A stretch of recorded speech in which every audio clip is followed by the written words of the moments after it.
Have you ever thought about starting your own company in India? It's an exciting prospect, isn't it? But it can also seem daunting. Fear not, because we're here to break it down into clear, easy-to-follow steps. Firstly, decide on your business structure. This could be a private limited company, a limited liability partnership, a sole proprietorship, or a partnership firm. For many startups, a private limited company is often the go-to choice, thanks to its limited liability and scalability. Next, you need a unique name for your company. Make sure it's not already in use. You can check this on the Ministry of Corporate Affairs website. Now, let's talk about registration. This process begins with obtaining a digital signature certificate for the directors. You need this to file the company registration documents electronically. After this, the directors of the company must obtain a director identification number from the Ministry of Corporate Affairs. This can be done online by submitting the required documents. With these steps completed, it's time to prepare your documents.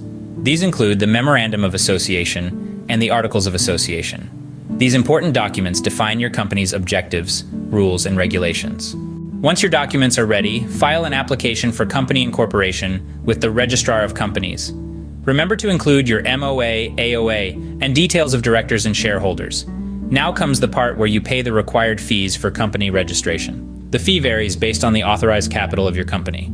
Once your documents are verified and approved, you will receive a certificate of incorporation from the Registrar of Companies. This is the official confirmation of your company's formation. With the certificate of incorporation in hand, it's time to apply for a permanent account number and a tax deduction and collection account number for your company. Next, open a bank account in your company's name using the certificate of incorporation and PAN. Now, you must ensure compliance with ongoing regulatory requirements. These include annual filings, maintaining statutory registers, and conducting board meetings. Depending on your business, you may also need to obtain specific licenses and permits. These could include GST registration, trade licenses, environmental clearances, and more. You also need to register for goods and services tax if your turnover exceeds the threshold limit. If you have employees, register for the Employees Provident Fund and Employees State Insurance schemes for their benefits. Finally, once all these formalities are completed, you can start your business operations.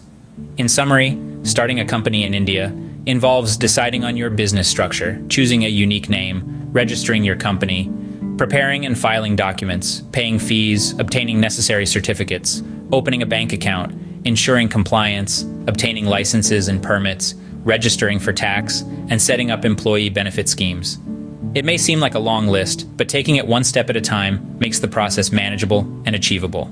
So, are you ready to take the plunge and start your company in India? Remember, every big journey starts with a single step. Here's to your success.